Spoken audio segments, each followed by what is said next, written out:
Saya loh sempat sampai jualan ikan Jepang itu keliling di sekolah-sekolah. Ibu jualan ikan keliling? Iya, jadi waktu Sekolah itu itu sepeda sekolah motor apa? saya kan Mio, Hmm. Mio hijau, belakang itu sama suami saya dipasang kayak rak-rak. Kalau suami saya itu malu, jadi nggak mau seperti itu. Jadi saya yang keliling gitu. Akhirnya saya ikan tuh saya jual sendiri, ecar juga. Jadi di Simpang Lima Gumul setiap minggu itu kan ada Car Free Day, saya jualan di situ. Ibu waktu itu nggak stres, waktu kan suami juga. Ya itu stres 3 hari, tapi saya gimana ya Dok ya, mungkin karena saya itu sejak dulu memang menjalani masa-masa yang berat, jadi nggak kaget seperti itu, nggak kaget dan nggak malu juga.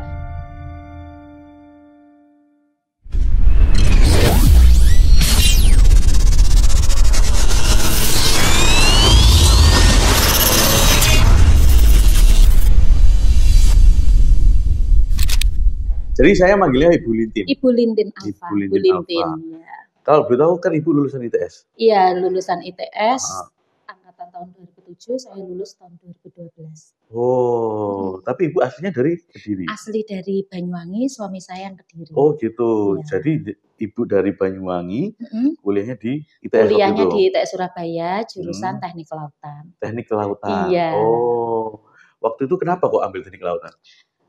Ya, waktu itu saya pilihan pertama kedokteran Unair, pilihan kedua cita-citanya jadi dokter, terus pilihan kedua teknik kelautan. Ya waktu itu nggak kepikiran panjang sih, maklum ya masih anak SMA, cuma memang dulu cita-citanya memang jadi dokter, terus passing grade-nya nggak masuk, jadi keterimanya di pilihan kedua. Teknik kelautan. Tapi juga termasuk pinter itu masuk ITS ya? Iya. Mungkin faktor beruntung juga ya. Ini merendah. Nah, terus habis gitu ternyata habis teknik kelautan itu Ibu lulus gimana waktu itu? Setelah lulus kemana? Setelah lulus saya sempat kerja di PT Dumas Tanjung Perak Shipyard. Saya bekerja di sana tapi cuma 3 bulan. Oh 3 bulan aja? Karena kan apa ya, suami saya di Kediri, terus saya juga waktu kuliah itu juga sudah menikah. Jadi potretnya sebagai istri dan ibu daripada nanti apa ya, bagaimana lah istilahnya, ada problematika rumah tangga, jadi saya meninggalkan pekerjaan saya di PT Dumas, terus saya tinggal di Kediri. Waduh. Nah, terus di sana suami saya kerja di pabrik gula di PT PN. Nah, tuh. Jadi awal-awal masih jadi ibu rumah tangga saja. Jadi Ibu waktu itu lulus, waktu kuliah sudah menikah berarti ya? Sudah, saya menikah tahun 2007. 2007. Jadi waktu lulus SMA berarti? Jadi enggak, saya menikah dulu baru ikut ujian SNMPTN. Wih, luar biasa. Gitu. Ini momen fighter. Betul? Iya. Kalau sama suami udah lulus atau gimana? Enggak, kalau suami saya lulusan SMK. Udah berarti udah pacaran sebelumnya atau langsung gimana? Langsung nikah? Udah pacaran sekitar 8 bulan. Soalnya waktu itu kan saya lulus SMA, ambil kedokteran Unair juga. Saya kan lulus SMA tahun 2005 ya, itu nggak keterima. Terus, jadi gitu. Ya, terus saya ikut bimbel itu di Nurul Fikri Surabaya. Nurul Fikri, itu tujuannya buat masuk ke FK? Iya. Diulangi lagi tahun depannya gitu? Diulangi lagi tahun depannya, nggak keterima lagi. 2005, 2006 diulangi? Iya, yang waktu tahun 2006 itu ujian pertama kan saya kedokteran Unair sama kedokteran Unibrau, nggak terima semua nih. Dua-duanya luar biasa. Padahal belajarnya sudah mati-matian sudah dong. Iya, sudah mati-matian, nggak terima juga. Baru di tahun 2007 itu saya yang pilihan kedua ambil di Teknik Kelautan, mungkin memang takdir saya di situ. Alhamdulillah keterimanya di Teknik Kelautan. Teknik Kelautan. Akhirnya pertama tetap FK Unair. Tetap FK Unair. Memang sudah cita-cita. Kedua Teknik Kelautan. Teknik Kelautan. Oke. Berarti waktu itu sudah menikah sebelum masuk? Sudah. Waktu mau ujian. Jadi waktu saya masih bimbel di Surabaya itu, suami saya kan waktu itu ada kerja di proyek juga di Surabaya di ITC Mega Grosir waktu itu.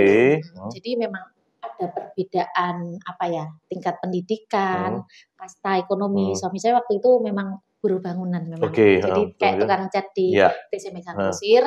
Saya bimbel di Nurul Fikri, kosnya di daerah Kedung Sroko atau belakangnya FK Unair. Dari daerah situ, terus saya itu suka ziarah ke makam Sunan Ampel. Jadi kenalnya di situ. Oh, kenalnya di sana. Wah. Sunan Ampel. Nah, kalau saya sendiri kan asli Banyuwangi soalnya. Jadi kenalnya di situ, terus nyaman, cocok, terus menikah. Tapi posisi saya belum belum SNMPTN, belum ujian. Jadi gitu. Saya juga nggak ada kepikiran kok takut bagaimana nanti ke depan, enggak, ya jalani aja gitu. Oh, jalani aja. Jalani aja. Nggak dilihat, oh ini kayak kalau ibu tadi kan, sorry, ibu kan tadi kan bilang nih, wah ini kan secara kasta berbeda, secara tingkat sosial ekonomi berbeda. Ya, itu pasti ada, tapi apa ya, mungkin apalagi masih anak muda ya, nggak berpikir sejauh itu, nyaman meskipun orang tua waktu itu melarang. Iya, melarang. Istilahnya wes bucin lah, istilahnya itu sudah masa lalu. Yang penting sekarang udah sama-sama cocok, keluarga semua juga menerima, jalan. Putranya juga sudah 3. Wah, oke. Oh iya, oke. Berarti waktu itu ibu menikah pada saat sebelum masuk ke teknik ujian, kelautan. Iya. Tapi si bapak udah di Surabaya ya, kerja di Surabaya memang? Iya, kerja di Surabaya. Oke, terus kemudian diterima di PTPS? Iya, habis kerja di Surabaya, terus saya kan keterima di ITS nih. Suami saya pas ke Kediri melamar ke pabrik gula di Kediri. Di sana kan ada PTPN-nya banyak, ada pabrik gula. Di sana diterima. Terus akhirnya ya long distance. Long distance ya. Cuma saya setiap Sabtu Minggu, seminggu sekali atau 2 minggu sekali pasti pulang ke Kediri. Ibu yang pulang ke Kediri? Iya, saya yang ke Kediri. Kalau putranya gimana waktu itu? Saya baru punya anak itu tahun 2010. Putranya di Kediri semua. 2010. 2010. Jadi kalau saya kan menikah 2007. Tapi baru punya anak memang jarang ketemu juga waktu awal-awal kuliah. Cuma kalau ketika udah mau semesternya udah habis, waktu itu semester 6 sudah mulai sudah mulai agak longgar. Ekonomi saya sendiri, pekerjaannya saya kan kuliah dulu awal-awal dengan penghasilan suami saya segitu untuk biaya hidup di Surabaya juga berat banget. Jadi waktu itu masih jarang pulang. Saya waktu itu masih kerjanya ya. Ibu juga kuliah juga kerja? Kuliah sambil kerja ya, jaga warnet ya apa. Saya kan berapa tau? Masih ingat nggak penghasilannya tahun 2008 2009 berarti ya? 2000 maksudnya penghasilan pada saat jaga warnet itu kan 300.000 per bulan. 300.000 per bulan. Iya.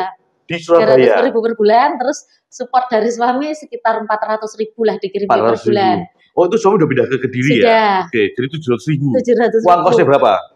Kalau saya uang kosnya itu gratis. Saya tinggalnya di asrama mahasiswa ITS. Jadi ada beasiswa untuk mahasiswa tidak mampu.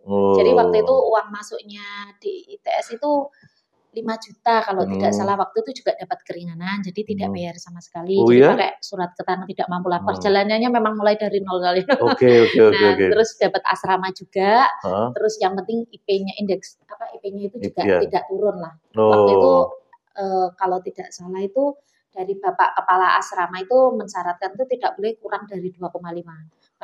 Mungkin tidak terlalu tinggi ya, tapi kalau di ITS 2,5 itu sudah susah sekali soalnya. Betul. Jadi gitu. Jadi disupport suami 400.000, terus kemudian ibu jaga warnet awal-awal 300.000. Awal-awal, terus setelah berjalan 1 tahun sudah mulai mengenal Surabaya. Waktu itu saya punya temen itu, dia itu Katolik, teman sekamar. Dia gerejanya Santa Maria Tak Bercela. Nah, waktu itu di mana? Di Ngagel dia? Di Ngagel kalau nggak salah. Yang terjebak bom itu ya? Iya, lupa saya. Sekitar itu. Terus, ini gini aja Lintin, kamu ngajar aja lo, ngajar privat. Kamu kan anak juga pinter, ngelesi privat ya. Terus nanti pasang iklan di berita paroki gitu ya. Di situ saya dibantu, dikenalkan sama petugasnya. Waktu itu bayar 10.000 untuk berita iklan. Dan alhamdulillah nyantol setelah itu lumayan juga. Kalau penghasilan jadi guru privat, pasti berapa waktu itu kalau boleh tahu? Waktu itu per jam 30.000. 30.000? Itu tahun 2008 Tahun 2008 sampai saya lulus kuliah. 30.000 per jam? 30.000 per jam. Berarti paling satu anak kan mereka 2 jam biasanya ya? 2 jam. Ada yang sudah jadi dokter, ada yang jadi apoteker. Terus yang satu itu dia kayaknya konten kreator ya, saya lihat yang sering diposting. Mungkin ini bukan ini. Anak-anak Cina semua kebanyakan. Ini Cina gini. Oke, berarti waktu itu sampai berapa penghasilan jadi ini guru les? Banyak Dok, waktu itu bisa sampai 3 juta lebih 3 juta lebih per bulannya? Per bulan. Berapa siswa yang di-handle? 1, 2, bisa 5 sampai 6 siswa. Berarti setelah itu Ibu sudah keluar dari jaga warnet itu, terus full untuk ngajar itu? Full untuk ngajar, terus suami juga memfasilitasi dibawakan sepeda motor meskipun itu punyanya mertua waktu itu. Grand itu loh. Honda Grand. Oke. Terus habis gitu Akhirnya? Terus habis itu meningkat toh, saya itu orangnya itu suka ikut-ikut program kreativitas mahasiswa. Jadi kayak lomba-lomba karya tulis, itu saya senang. Jadi waktu itu saya ikut PKM program kreativitas mahasiswa yang diselenggarakan Dikti. Jadi ada pendanaan untuk usahanya. Usaha? Jadi saya membuat tim, itu usahanya itu membuat kapal akuarium. Namanya Piraterium. Itu pendanaannya waktu itu sampai 25 juta dan saya sama tim itu jalan memang. Cuma nggak lama ya, sekitar 9 bulan, terus habis itu mungkin sibuk sendiri-sendiri nggak jalan. Cuman pendanaannya waktu itu ya full. Dari mana? Dari Dikti. Dari Dikti. Oke. Setelah itu Ibu lulus tahun berapa? Saya lulus tahun 2012. 2012. Nah, saya 11 semester kuliahnya. 11 semester. Karena memang bukan karena apa, memang ambil SKS-nya sedikit-sedikit soalnya disambi kerja. 11 semester kan 5,5 tahun. 5,5 tahun. Oh iya benar. Kalau saya ambil SKS-nya full, terus ditambah dengan kegiatan saya ngajar privat itu nanti. Jadi nanti eman-eman saya nanti daripada IP-nya turun terus. Tapi pada saat, sorry Bu saya potong. Ibu pada saat itu Ibu kan ngajar 3 juta, waktu itu kan sudah termasuk gede ya. Gede dok. Betul. Saya waktu itu terus berani ambil sepeda motor Yamaha Vixen juga. Waduh. Nah tapi Ibu kan ngambil dapat penghasilan gitu pada saat ngajar itu. Itu suami dapat penghasilan berapa waktu? Kalau suami waktu itu sekitar 1.800.000 per bulan. Terus gimana Ibu? Sampai akhirnya di PHK terakhir itu itu sudah kerja di PTPN itu 1,8 itu. Kerja di tahun berapa itu? Suami saya kerja di PTPN itu mulai tahun 2007. Jadi saya keterima di ITS, dia keterima di PTPN. Oke. Berarti berkahnya saling ya. Satu keterima PTPN, satu terima di ITS. Bagus ya rezekinya ya. Iya. Terus saya lulus dari ITS tahun 2011, dapat sekitar 4-5 bulan. Kalau PTPN tuh sistemnya kan enggak kok pegawai tetap ya. Jadi kontrak. Setiap 1 tahun tuh ada pembaruan kontrak. Kok pas itu suami saya itu enggak diperbarui pas saya lulus kuliah. Saya kadung resign dari. Oh, Ibu udah kadung resign dari? Sudah, saya lulus kuliah langsung dapat kerja. Ibu udah nggak ngajar lagi ya? Lulus kuliah udah nggak ngajar lagi? Udah nggak ngajar, saya kerja di PT Dumas Tanjung Perak itu. Saya bagian inspeksi las baja. Berapa bulan tadi di Dumas? 3 bulan. 3 bulan. Berapa duitnya, gajinya? Waktu itu gajinya masih 5 juta. Itu Ibu 5 juta, kemudian Ibu 3 bulan kerja, check out dari situ. Resign.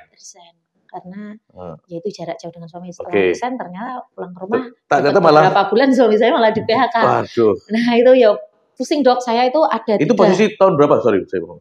Tahun 2011 sama 2012 berarti. Saya lulus kan 2012. Iya. Oke. Udah putranya berarti 1, 2? Masih satu. Masih satu. Waktu itu umur 2 tahun berarti ya? Berarti umur 2 tahun. Terus? Ya pusing habis itu saya udah punya putra. Bisa nangis, nggak bisa senyum. Terus suami saya bilang gini, dalam bahasa Jawa kan kalau di pabrik gula itu 6 bulan on, 6 bulan off. Jadi kalau off kerjanya serabutan. Kamu itu lo ngapain sedih? Kita lo bisa beli apa-apa itu justru pada saat pabriknya itu off. Kalau pabrik on kamu malah beli ini yang nggak penting. Tapi kalau pabrik off itu uang malah ngumpul. Jadi gitu. Terus ini aku ada uang segini. Yuk kita sama-sama mikir, kita bikin usaha aja, kata suami gitu. Ini posisi sudah keluar kerja semua ya? Keluar kerja Ibu tidak terikat di perusahaan tertentu? Ada sisa uang 1.500.000. Bapak juga nggak terikat tertentu ya? Enggak. Ada uang di tengah 1,5? Iya. Itu posisi anak satu? Posisi anak satu. Tahun 2012? Tahun 2012. Nah itu posisi anak satu, aja. Apa ya enaknya? Terus suami saya itu temennya kan banyak. Manjing apa ya nak ingin? Manjing apa Bu? Manjing itu kerja kalau orang Kediri itu manjing. Maklum guys, gak ngerti guys. Meskipun pada bang Jawa guys. Ya. Kerja apa ya enaknya? Tanya gitu. Ngingui wae. Kanca-kancaku lho ngingui wae iso ngopeni anak bojo iso mulyani barang, katanya temennya suamiku gitu. Terus ini teman di Kediri juga? Iya, teman di Kediri. Terus bilang ke aku, ngingui wae apa ya main enake? Iya sih loh cupang ya. Aku seneng cupang soalnya ikan cupang ya kan aduan anak kecil itu. Akhirnya uang 1.500.000 itu yang 500 saya buat untuk modal bikin kolam. Jadi beli batako. 500.000. Iya, ukuran 3x4. Jadi batakonya itu ditumpuk-tumpuk terus sama beli terpal. Di rumah ini? Di rumah, di belakang rumah. Kebetulan lahan di belakang itu lumayan besar ya, ada sekitar 35 ru yang lahan kosong. Ya punya mertua lah istilahnya. Tapi waktu itu masih banyak tumbuhannya, jadi dibersihkan. Kolam ukuran 3,4 dikasih terpal. Habis itu yang 500.000 saya buat untuk beli benih ikan, yang 500.000 khusus untuk pakan ikan. Nah, untuk makan sehari-hari waktu itu masih ikan ya? Enggak, masih ikut mertua lah istilahnya. Untungnya mertua saya itu tinggalnya di situ. Tinggalnya satu rumah dengan mertua dan sampai sekarang tuh sama sekali nggak ada rencana untuk pindah. Biasanya kan ada tuh menantu itu yang bagaimana dengan mertuanya tidak cocok. Alhamdulillah saya sejak dulu itu selalu cocok gitu loh. Dan mertua saya itu dengan biasa, saya asli Banyuwangi, lama di Surabaya pasti bahasanya itu kasar. Untungnya kok mertua saya itu bisa menerima juga. Bisa ngerti. Bisa najan ngempet lah dok. Jadi padahal gitu. Orang Kediri kan lebih halus. Halus dok. Bener ya? Halus sekali. Saya dulu itu nadanya mesti tinggi, kalau ngomong sama orang tuh kayak mau ngajak gelut gitu. Padahal sebenarnya biasa itu kita kan ya? Iya, sebenarnya biasa gitu. Nah itu kok ternyata berkembang, ikan cupang berkembang. Jadi itu Ibu bikin lahan 3x4, beli dengan 500.000, beli benihnya. Benih itu berarti yang kayak kecil-kecil gitu? Iya, kecil-kecil beli benihnya. Dapat berapa? 500.000 dapat sekitar 7.000 ekor. Waktu itu per 1.000-nya itu 80.000. 7.000 ekor? 7.000 ekor. Oke, terus betul 500.000 lagi buat beli makanannya ikan. Oke. Kemudian dimulailah cerita Ibu yang baru. Nah itu dimulai usaha saya. Dan apa ya, memang saya itu orangnya itu kalau sudah niat usaha dari awal sama suami saya itu niatnya udah kenceng banget memang. Terus bermodal juga dari pengalaman waktu kuliah, kan ada mata kuliah teknopreneur juga. Jadi teknik-tekniknya orang mengawali wirausaha bagaimana itu yang paling penting kan pengelolaan keuangannya dok. Jadi waktu pertama itu saya ingat mendapat untung itu sekitar 800.000. Jadi yang saya gunakan untuk keperluan pribadi 200, yang 600 itu untuk pengembangan usaha. Oke. Nah itu terus berjalan sampai sekitar 6 atau 7 tahun. Enggak. Betul. Nah 6 atau 7 tahun sampai tahun 2018 ikan cupang tuh booming sekali dok. Jadi dari harga awal yang cuma Rp1.000 itu bisa jadi 8.000 ke 10. Apalagi ikan jenis-jenis ikan warna yang cantik-cantik seperti Galaxy Koi, terus FCCP, Hellboy gitu, harga awalnya yang cuma 3.000 4.000 itu bisa 50.000. Bahkan kalau kita bisa ambil foto dengan angle yang bagus, video yang bagus, itu di live di Instagram bisa sampai jutaan itu 500. Masa? Iya beneran waktu itu booming sekali loh waktu itu. Jadi saya itu istilahnya tuh kayak ketiban durian runtuh di tahun 2018. Itu omsetnya Ibu mulainya 2012. Puluhan sampai ratusan juta per bulan. Ibu mulai 2012 tadi itu? 2012. Oke. Kejatuhan durian runtuhnya 2018. Nah ini guys, jadi orang kalau misalnya tekun itu seperti ini. Bayangkan waktu itu kan 2012, 2013, 14, 15, 16, 17, 18. 7 tahun kemudian. Iya. Betul Ibu ya? Iya betul.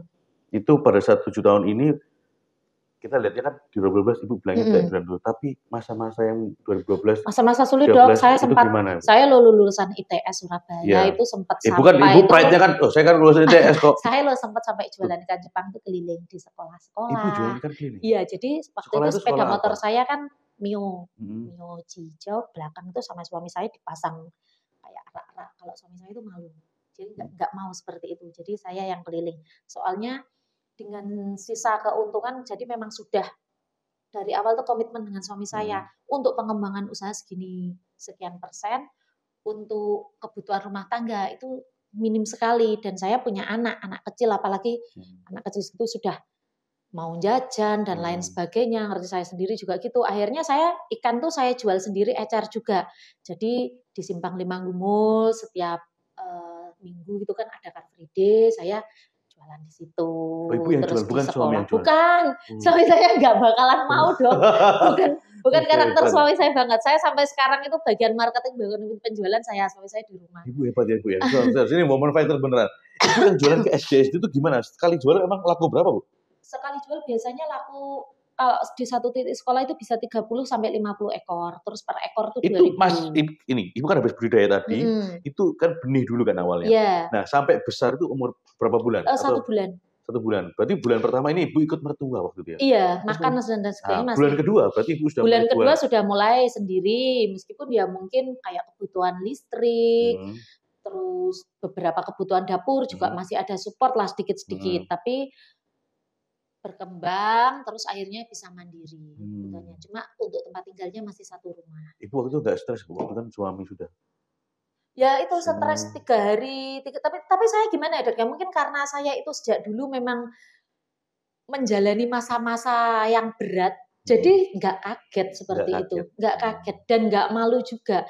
Apalagi dulu kan medsos nggak berkembang seperti sekarang, jadi ya mungkin jarang lah ada yang melihat itu teman-teman kuliah saya yang dulu alumni, kecuali tetangga.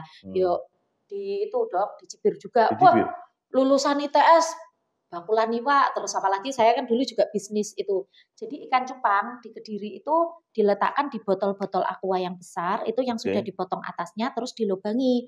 Saya juga bisnis itu juga, jadi ambil dari aqua bekas itu dari pengepul rongsok gitu, sampai rumah itu tak bersihkan, tak lubang-lubangi, tak jual ke petani-petani ikan cupang. Itu untuk pembesarannya. Jadi ikan cupang itu 1 bulan di kolam, kalau enggak dipisah satu-satu dimasukkan ke botol-botol, itu nanti itu tarung. Akhirnya ekornya itu kan rusak. Padahal kan yang dijual itu kan ekornya. Nah, saya jadi bisnis botol-botol juga lewat medsos. Waktu itu Facebook sudah berkembang, tapi saya jual, posting gitu. Jadi ya sepeda motor itu tadi juga itu dipasang. Jadi suami saya itu cuma bagian teknik pemasangan ini, nanti istriku biar bisa kerja ini gimana caranya gitu. Jadi memfasilitasi gitu juga. Jadi membawa banyak botol-botol, sekali bawa itu bisa sampai 1000 botol. Ibu nggak malu gitu? Yo enggak Dok, saya nggak malu, tapi pernah lulusan ITS, pernah ada yang menghina itu bilang gini, ya Allah lulusan ITS nggawa botol kayak gitu kayak bakul opak itu kerupuk. Bakul kerupuk itu biasanya kan bawaannya banyak gitu sampai tumpuk-tumpuk gitu. Ya sempat nangis juga Dok, ya Allah. Pernah Ibu sampai Dok pernah. Gara-gara diomongin tadi itu? Diomongin gitu juga, terus pasti kan selenting-selenting kayak gitu sedikit-sedikit denger lah mungkin. Pasti. Terus cuma ya udahlah, memang saya kondisinya begini, mau bagaimana lagi. Tapi pada kenyataannya itu dari kolam saya yang cuma 1 bisa berkembang jadi 3. Terus jadi dari 1 ke 3 itu kemudian ke 5 ke 7 sampai sekarang ada 52 kolam. Jadi proses-proses seperti itu dihina orang, dicibir itu enggak, ya paling membuat sedih itu cuma seketika itu aja lah. Habis itu ya sudahlah aku bilang. Gitu. Ibu akhirnya fokus saja sama pengembangan diri. Pengembangannya. Biarin orang ngomong apa gitu. Iya, biar orang ngomong apa. Dan alhamdulillah di tahun 2018 itu 18 ini Ibu akhirnya mendapatkan durian runtuhnya. Durian runtuh. Setelah lama dicibir, dodolan opak. sih. Iki lulusan ITS, dodolan iwak. Dodolan rongsok. Kerjaannya serabutan lah istilahnya. Saya sendiri sebenarnya dengan waktu itu kan kalau masih misalnya nih saya mau tanya-tanya loker ke teman-teman saya kan banyak. Bisa saja sebenarnya. Bisa aja, ya. Tapi nggak tahu ya, mungkin karena saya sendiri juga sayang banget sama suami, terus kayak nggak bisa jauh gitu loh. Waduh. Jadi kayak sarangin Pak. Nggak bisa jauh gitu loh Dok. Jadi sama sekali nggak ada minat sama sekali untuk kerja di sesuai bidang saya waktu itu di teknik kelautan. Mungkin yang pakai ilmunya sampai sekarang, ilmu teknoprenernya itu sampai sekarang itu benar-benar sangat membantu banget. Yang pada saat dulu Ibu dapat ilmu waktu kuliah. Iya, waktu kuliah. Terus tahun 2015 nih Dok, anak saya kan masuk ke TK. Yang anak pertama ya? Anak pertama masuk TK. 5 tahun ya? Saya itu sejak dulu itu memang berjiwa seni. Saya itu suka menggambar, melukis. Nah, suatu hari anak saya itu lomba mewarna Mamma Mia tingkat kabupaten tuh juara 1. Jadi Mamma Mia itu ya ibu dan anak mewarna bersama. Jadi itu juara 1. Nah, kepala sekolahnya itu melihat saya, loh ini berpotensi nih. Siapa tahu mau dijadikan guru TK di sini. Nah, itu akhirnya saya ditawari jadi guru TK dulu. Tapi saya lulusan S1 Teknik Kelautan gitu, ST istilahnya gelarnya. Jadi kalau jadi guru nanti gimana itunya istilahnya karirnya nanti guru kan harus begini-begini. itu aja ikut lintas jalur aja di UT. Waktu itu kan bisa di UT.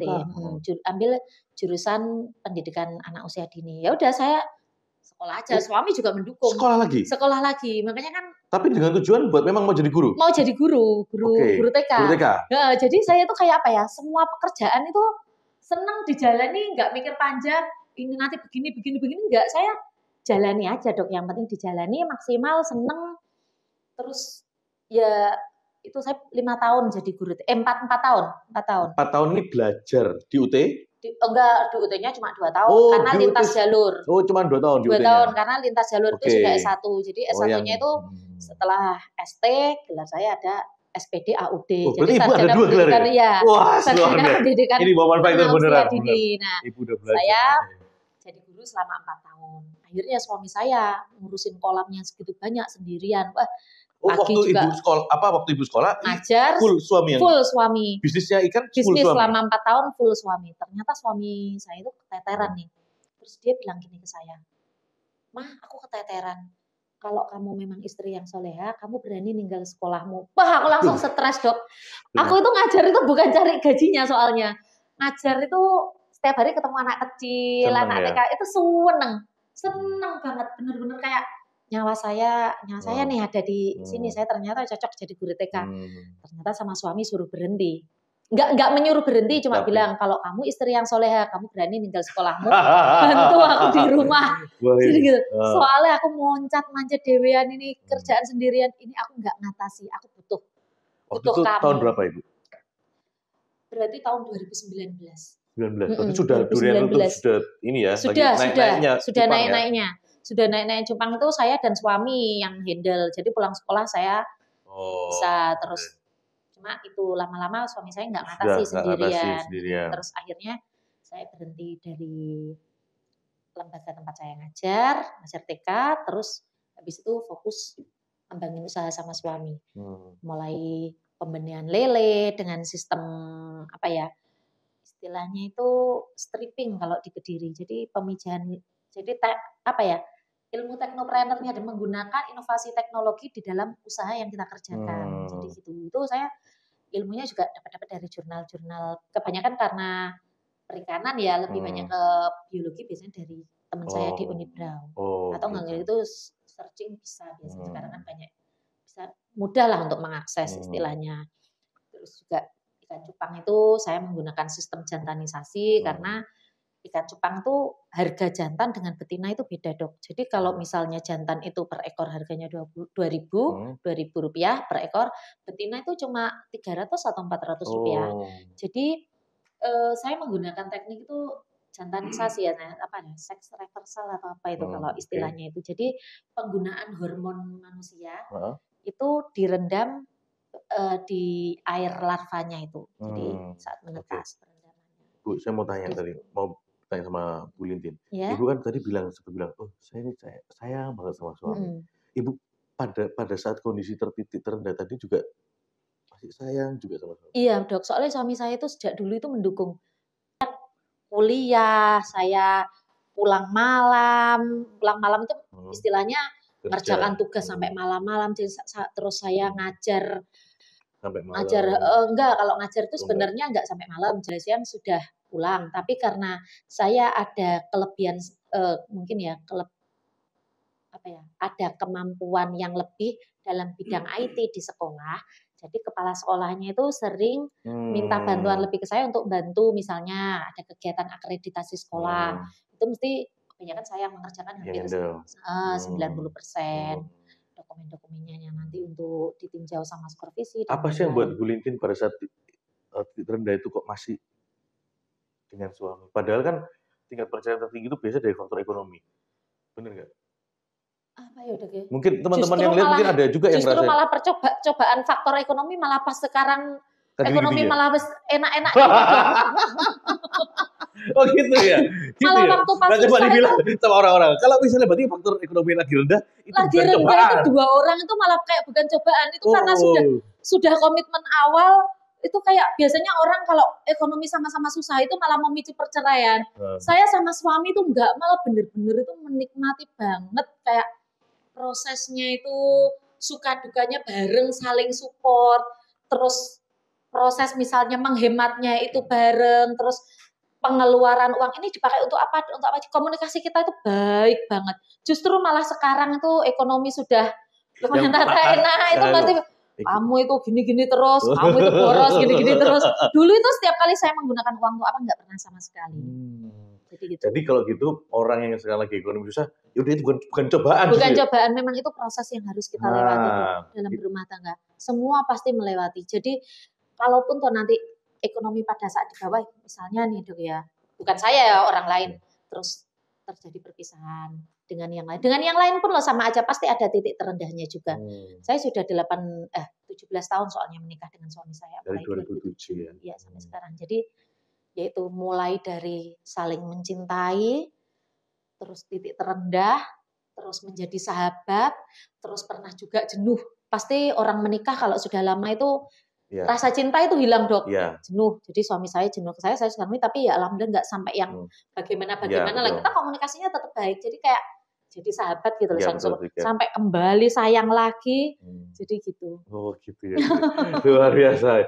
Jadi guys, titik terendah itu bukan pada saat ada tingkat ekonomi terendah, pada saat cobaannya, justru pada saat cobaannya itu pada saat ekonomi meningkat, itu orang ketiga pun pasti ada, biasanya malah di situ. Di mana-mana gitu Dok. Cobaannya ketika di titik terendah kita nggak ada yang ganggu suami kamu, nggak ada yang mengganggu istri kamu. Coba kalau kamu banyak duit, terus punya mobil bagus, terus kamu kelihatan misalnya. Kalau saya pas ini sekarang ternak gurami jadi jarang perawatan. Dulu waktu masih cupang tuh kayak 2 minggu sekali itu perawatan wajah, terus jadi kelihatan cantik. Ini nih Bu Lintin, udah orangnya cantik, sergap kerja gitu, rajin kerja, terus ini pasti ada lah gitu yang mengganggu. Mak, ya kembali lagi komunikasi yang baik dengan suami. Yang penting ngomong aja. Ya pasti sedikit tergoda itu ada juga Dok. Wajar lah itu manusia. Ini bentuk manusia. Wajar. Tapi yang penting saya sendiri sejak dulu itu menanamkan prinsip gini Dok. Orang menikah itu tidak melulu tentang cinta. Pasti itu ada rasa bosan, rasa jenuh. Tapi itu komitmen. Jadi orang menikah itu komitmen untuk hidup bersama, saling mensupport. Jadi semua pasti punya kekurangan, saling menutupi kekurangan pasangan kita dengan kelebihan. Paling utama terutama komunikasi yang baik. Komunikasi yang baik itu penting. Saya kalau malas sama suami bilang, aku mau malas sama kamu, aku jenuh sama kamu. Gitu biasa suami saya. Kamu tuh cerewet gitu. Cuma ya kembali lagi kita nggak pernah kok ada kepikiran sedikit saja rasa untuk berpisah, melanggar komitmen awal gitu, sama sekali nggak ada. Meskipun kadang kita merasa sebel satu sama lain biasa. Nanti juga balik rukun lagi. Itu bumbu-bumbunya gitu. Bumbu-bumbunya gitu. Nah, jadi titik terendah orang berumah tangga itu menurut saya bukan pada saat ekonomi di bawah. Ekonomi di bawah terus punya hutang, punya apa itu hanya proses saja menurut saya Dok. Justru malah pada saat ekonomi kita bagus itu kita malah banyak diuji. Oke. Jadi kalau saya gitu. Nah, saya mau terakhir nih, Bu. Ibu kan sekarang kan udah di atas nih, ya kan? Iya, alhamdulillah. Ibu, kalau misalnya dilihat yang ke belakang, Ibu dulu sempat penghasilan jaga warna 300.000, terus kemudian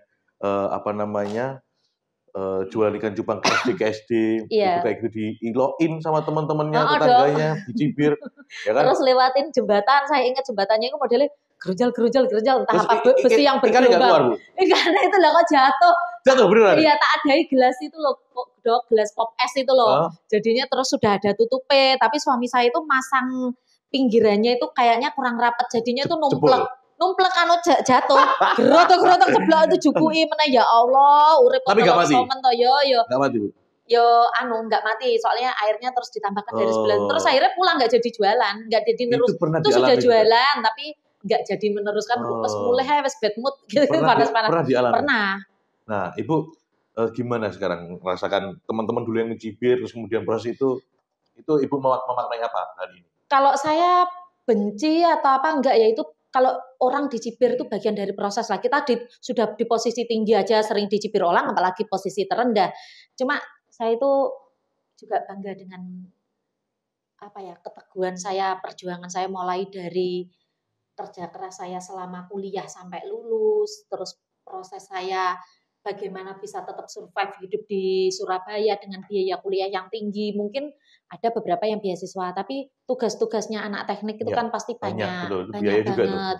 Terus untuk mengerjakan gambar teknik, beli peralatannya itu juga mahal-mahal banget. Terus kerja keras yang seperti itu, terus menjadi guru juga kerja kerasnya seperti itu, menjadi istilahnya tukang rosok lah istilahnya seperti itu terus sampai ke titik ini. Alhamdulillah saya bersyukur banget. Nggak ada sama sekali sedih apa enggak. Ini proses. Makanya saya menganggap cobaan terberat itu pada saat titik tertinggi. Karena imannya diuji. Pada saat titik terendah nggak ada ujian keimanan. Ujiannya cuma ya kita tabah aja yang penting. Dan tetap Ibu sama komitmen dengan suami sampai sekarang masih jalan. Yang penting komunikasi baik. Bu, sebenarnya kita ini podcast ini juga kita mau menghargai para wanita-wanita itu yang seperti Ibu. Kita punya gerakan namanya Woman Fighter. Woman Fighter itu yang seperti Ibu ataupun ibu-ibu yang lain atau cewek-cewek yang memang ada mengalami titik terendah seperti Ibu kemarin dari faktor ekonomi atau dari segi kesehatan. Nah, kami menghargai bagian-bagian Ibu dan Ibu termasuk Woman Fighter di podcast kami. Selamat. Terima kasih. Nah guys, jadi mungkin itu ya guys. Jadi mungkin Bu Lintin ini adalah salah satu Woman Fighter. Tadi beliau malah bilang titik terendah itu bukan pada saat ekonomi terendah itu karena itu proses yang harus kita lewati, bukan titik terendah gitu loh. Tapi malah yang di atas ini itu cobaannya jauh lebih berat. Ya, itu. Jadi kalau kalian yang di bawah lagi banyak hutang itu biasa aja. Itu bagian dari proses. Boleh dilupakan enggak? Jangan dilupakan Bu ya. Ya, Dok ya. Yang penting doa, ikhtiar, tawakal lah istilahnya. Baik. Enggak mungkin kok Allah itu tutup mata dengan doa-doa kita setiap malam, setiap waktu itu tidak mungkin lah. Saya sendiri prinsipnya juga seperti itu. Nanti kalau teman-teman mau belajar cupang atau mau boleh ada cupang, ada pembenihan lele, ada pembenihan gurami juga. Yang sekarang yang lagi tren dan hit ikan hias glowfish itu juga glowfish itu baru ya? Ya, yang ikannya kayak neon itu loh. Jadi warnanya itu bagus-bagus. Itu bisa beli benihnya di Ibu, tapi bisa belajar juga bisa? Bisa, boleh. Bisa, ya? Jadi saya kan juga benihkan sendiri. Instagramnya boleh di-share Bu, gimana?